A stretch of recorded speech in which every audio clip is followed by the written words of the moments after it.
This is the Biz News Podcast, one-on-one conversations with experts in business and personal development. Next Level University has no bookstore, classrooms, not even an animal mascot. Instead, it's a daily podcast that has attracted a following of more than 750,000 listeners worldwide. Co-founder Kevin Palmieri says he left a six-figure job to take on podcasting full-time, despite little, if any, initial income from those efforts. Kevin Palmieri joins us for this Biz News interview, where he talks about how he gave up a career that he loathed to try the uncertain world of podcasting. Well, let's get everything set for our listeners and our viewers on this podcast by you telling them just a little bit about yourself. Why are you visiting us today? Yeah, so I am Kevin Palmieri. I am the CFO and the co-founder, as well as the host of Next Level University, a global top 100 self-improvement podcast. And that's me in a nutshell. I'm here because at the end of the day, Douglas, I just want to add value. And if I can add value and tell my story or share a lesson with somebody and somebody takes something positive away, it's a big win for me. Give us the elevator pitch on what is your university. Where will we find the football team, for example? So yeah, the elevator pitch is our belief is heart-driven, but no BS, holistic self-improvement. That really is kind of our jam. And we say self-improvement in your pocket every single day from anywhere on the planet, completely free. So our podcast is 7 episodes a week. Every single day, we're in your pocket trying to help you get a little bit better. And what is your business model for this, if I might really probe a little deeper here? Yeah, so for us, the podcast is obviously the top of our business model, but below that, we have coaching, right? So we're a service-based business, as well as like we do consulting and stuff like that. But we have an app as well. We have group coaching. We have one-on-one coaching. So for us, it was, if people are going to listen to the podcast, some people are going to want to say, hey, how do I get closer to these guys? How do I get more value? How do I get lessons that they have? And it just was logical for us to say, well, we've done a lot of podcast episodes. We might as well start coaching. And what do you coach people in?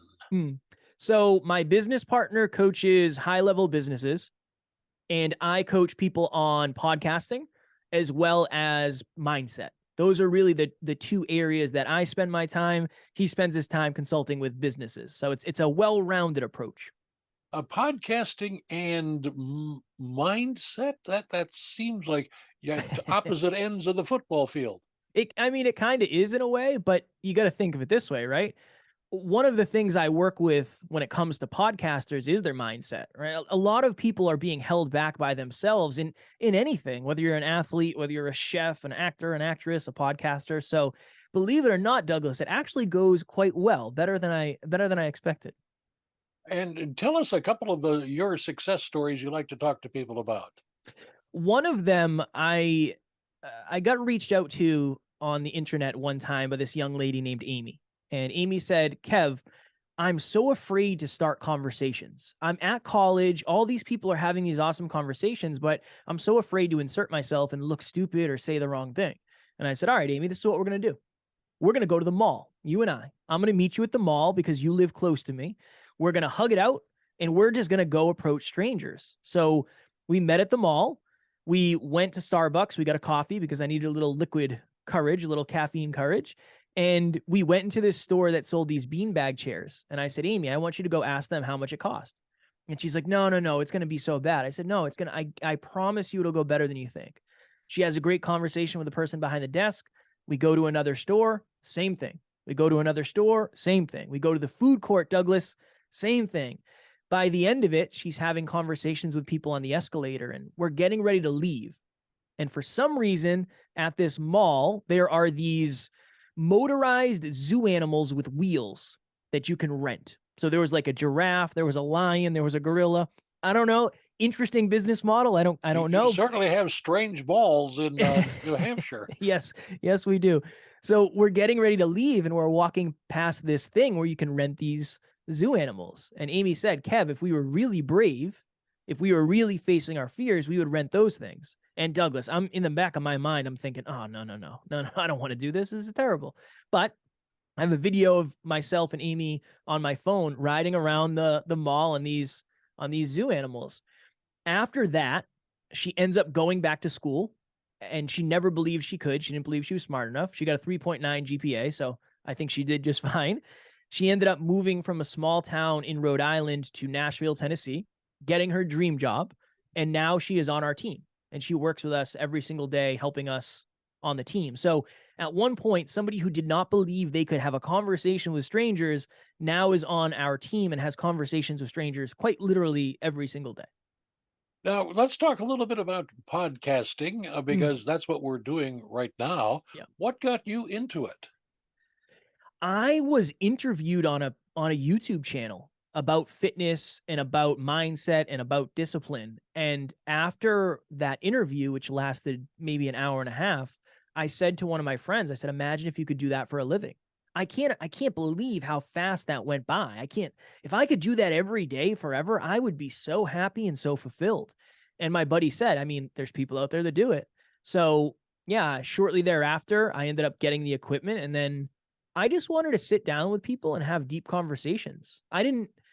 Truthfully, I did not expect to be where we are today. I didn't reverse engineer all that. I didn't have the business plan. I just wanted to have a conversation much like we're having right now. That's how I got started. And how did you sustain it? Because there are 85 bazillion podcasts out there. How did A, do you sustain it? And B, how do you find viewers and listeners?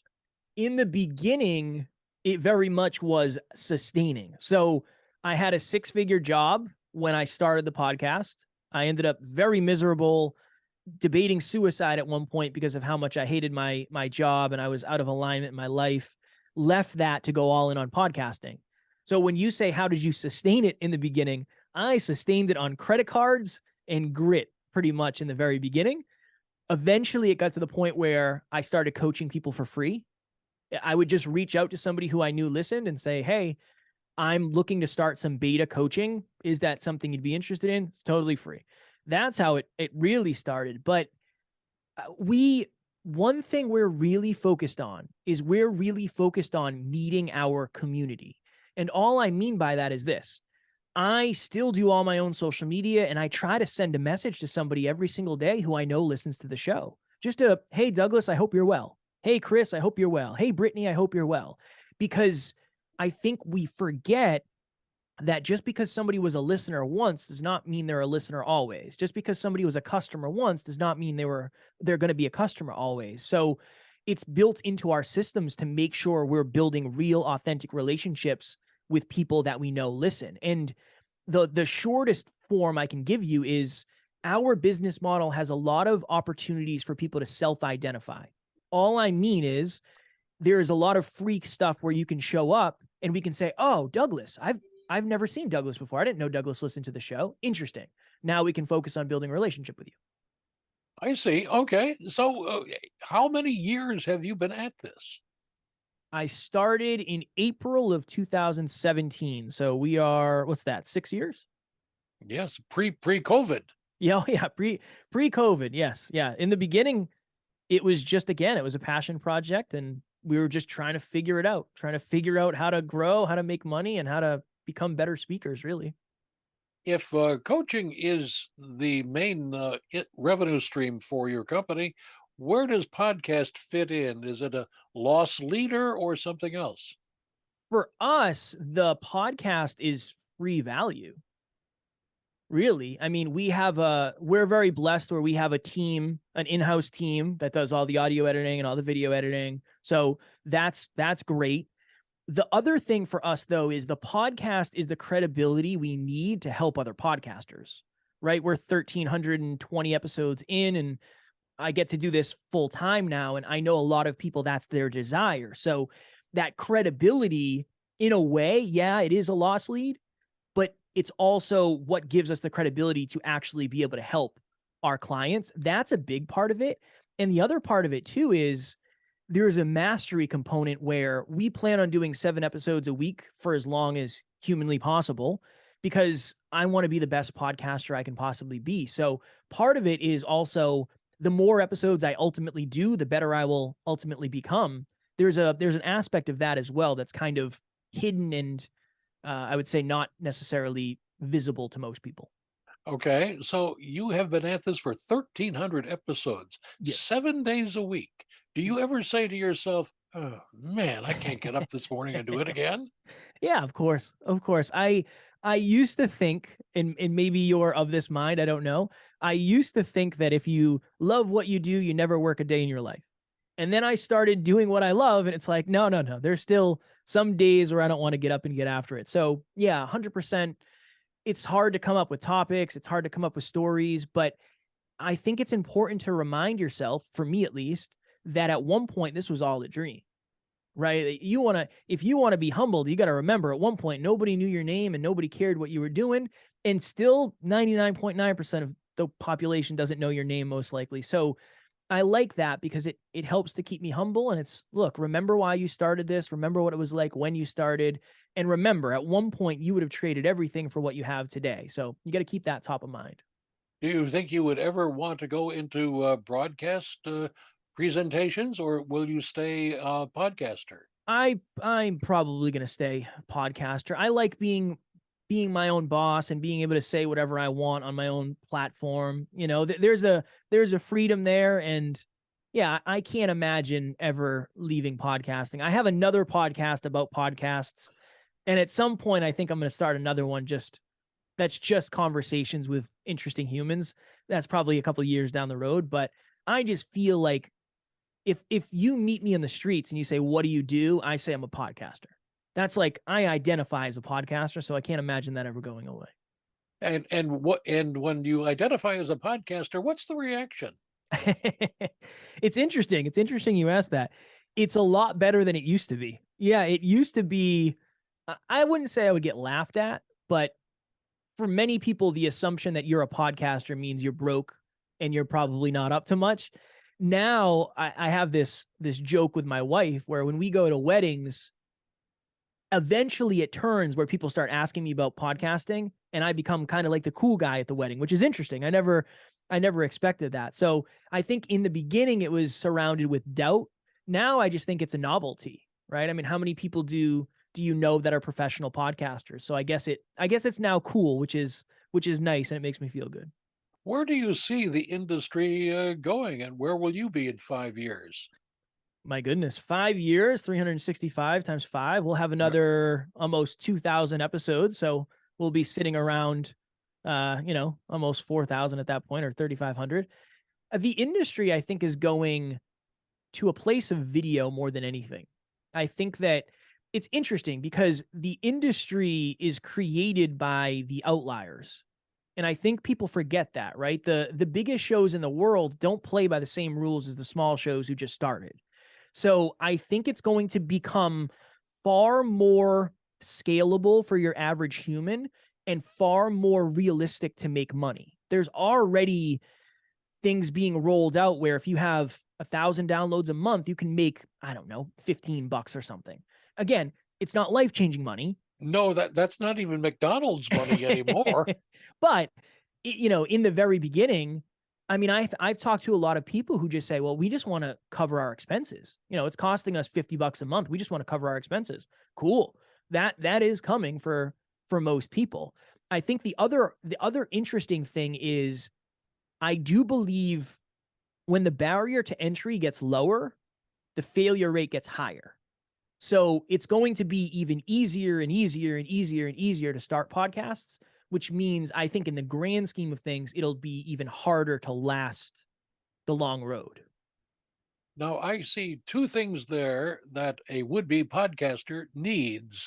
One, some way to hear the other guy, and some way for the other guy to hear you. What did you have to go about learning and buying to get underway? In the very beginning, I went to YouTube University and just learned as much as I could on YouTube. And yeah, I bought an $80 microphone that plugged directly into my laptop. Actually, no, I didn't.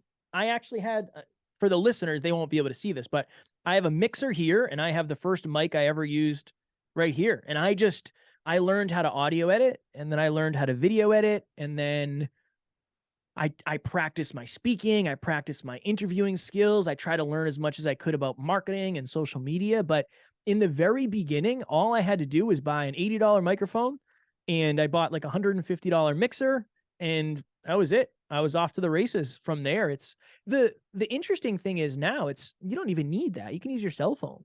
Just grab a pair of headphones. You can talk right into your cell phone, and it's easier than it's ever been. Now, why would anybody think that anybody would want to listen to them? I ask myself daily. I think it's one of those things where you have to, so there's a couple thoughts behind it. One, I've realized that this podcasting journey has been like therapy for me. Really. I get to talk about my feelings, and I get to talk about what I'm going through into a microphone in front of people every single day. I never understood how much that was actually helping me. So part one is, maybe you don't believe people want to listen to what you have to say. Maybe you don't believe what you're saying is valuable. Maybe you're just saying it because you want to get outside your comfort zone. Awesome. Maybe you're saying stuff into the microphone because you want to look back in a year and say, oh, wow, look at how far I've come. I love that for perspective, right? I don't know if there's a better, if you think about it, we journal, and then we look back at our journals, but what if you could hear yourself talking about the stuff that you were journaling about? I think that's pretty impactful. And then I think the last thing is, you believe at a deep level that you've had some sort of unique life experience that other people would benefit from hearing from. Doesn't mean that you have all the answers, doesn't mean that you know everything. It just means that you know what you've been through better than most because you've been through what you've been through. So I think it's that. It's when you have a unique perspective you can share, it's a wonderful way to share it. I want you to turn on the memory machine for just a moment. Sure. What was as you think back, the most impactful podcast that you've done over these 1,300 episodes? Oh my goodness. I believe it was episode number 24. Oh, I don't think we need the number, but it was, so I grew up in a town called Uxbridge, Massachusetts. And there was this radio station in Boston called WAAF. And I used to listen to it every single morning back when I was pumping gas. And there was this young lady named Danielle on there, and I loved her. She was awesome. She was positive. She was just an amazing human. Eventually, we got to interview her. So we interviewed somebody who I looked up to as a young man, and we literally got to go to her house and set up our equipment in her home and like hug her and meet her. And now she's a really good friend. So yeah, at one point, somebody I listened to on the radio and was like a celebrity to me is now a friend of ours, and we got to interview her at our house, and we've actually interviewed her since. So that's probably the one for me. what's the one you never want to remember? The one I never want to remember never saw the light of day because we killed it immediately after we recorded it. But it was just with a very toxic masculine man who just, he wasn't good for our audience. You know, he said a lot of stuff that I don't think was valuable, and I think was coming from a toxic place. So we ended up canning the episode, deleting the episode, and never speaking to that human again. Again, you're going to have misses, 1,300. They're not all going to go perfect, but that's the one I wish I could forget, and I've tried very hard. So how do you draw other people out to tell your listeners and viewers something that they didn't know and that they, oddly enough, need to know? A lot of research. I think that's an interesting perspective is, sometimes I'll go on podcasts and they'll say, oh, this is just a conversation and I don't know anything about you. It's like, cool. That's a great direction. I love that. My direction has always been, I don't expect to learn anything on the interview. It's my job to deliver value from the guest to the audience. So I want to go in and I want to know absolutely everything about you I can. I don't want to be surprised. I want everybody else to be surprised. So I think it's through building a real safe relationship via the internet, which is challenging at times, and then asking real thought-provoking questions that all lead to some sort of end, right? There's some sort of point for this whole episode. It's my job to get the host there, to get the guest there. And then I think transparently, it's been a little bit easier for us because as we've grown as a podcast, it's been easier to get guests on who are experts in certain fields, where it's just like, okay, this person is an expert on finance. This isn't going to be hard. We just have to figure out what value we want to deliver. So in the beginning, it was, how do I ask the most powerful questions possible? And then towards the end, or towards the current, it's, okay, what is this person an expert on, and how do I help them deliver their expertise? Do you go into your interviews with a sheaf of questions and just follow them 1, 2, 3, 4, or what? It depends. So we actually haven't done interviews in a long time because of one of the interviews we wanted to forget. That kind of started. Wow, that must have been one heck of an interview. We've had a couple. It depends on the person. Because some people are way more conversational and they're easier to interview. And then other people, they kind of like to stick to like a script and they like to have their training wheels on a little bit more. For me, I like to be more conversational, but I also have a co-host. So if he asks a question that has nothing to do with any of my questions, I can't just say, okay, yeah, tell me about whatever. It just doesn't work that way. So I think trying to think of it as what is going to make this the most cohesive experience for the audience, depending on the guest, that's the way I try to approach it. How would you improve podcasting? If I gave you the magic wand, how would you use it? It's very interesting because podcasting is one of the greatest community builders in the world, but the community does not exist unless you create it. So I would create something on all of the apps where it could literally say, Douglas and 1,500 other people listened to this episode, and you could figure out who listened to the episode. That would make life easier for podcasters. That would make life easier for the community of the people listening. That would make life easier for advertisers. It would make everything easier for everybody. If you think of YouTube, everybody who comments, you can figure out who it is. All you got to do is click on their profile. So that's what I expect to happen. If I had a magic wand, I'd probably try to make it happen a little bit sooner, because I think it would raise all ships in that. That would make life easier for everybody. Is it soon to be time for you to go to a radio station and do an all talk show? No, I don't think so. I think the radio stations are probably going to be gone coming up in the next decade or so. There's no real reason anymore. You know, I don't see them lasting more than a decade, if I had to guess. And what about talk TV? I think that'll last, but I do think that, I don't know, if you think of it, right, what's happening now is there's a sports talk radio show I used to listen to, and now they do a live television show, but it all gets repurposed as a podcast episode and a YouTube show. So I think at some point, when it's not worth the viewership anymore, when the numbers dip to the point where it's like, I'd rather have this on demand, that's when that stuff will probably start going away. But it doesn't mean they won't be successful, and it doesn't mean they won't have a larger audience. If you think about it, the younger generation, I don't know how much live television they actually consume. You know, Netflix, Hulu, Disney Plus, YouTube, there's a lot of that going on. So I think it'll end up being more on demand, is my guess. Well, we have wandered all over the pasture with our questions and the answers today. What would you like to give to our listeners and viewers that I haven't been bright enough to ask you? Well, you've been very bright, Douglas. I'm very grateful. I would just say, at the end of the day, people want to hear more about you.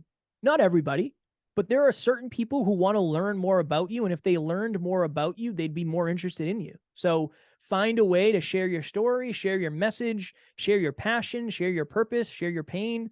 I think there's plenty of room to do that around the world between podcasting and other platforms. And you never know, you might meet a bunch of people just like you. And where can our listeners and viewers listen and watch you? I appreciate that.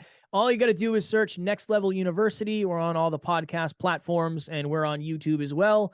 You'll either love us or you'll hate us because we produce so much content, and that's totally fine. If we're not for you, no worries at all. If we are for you, welcome to the family.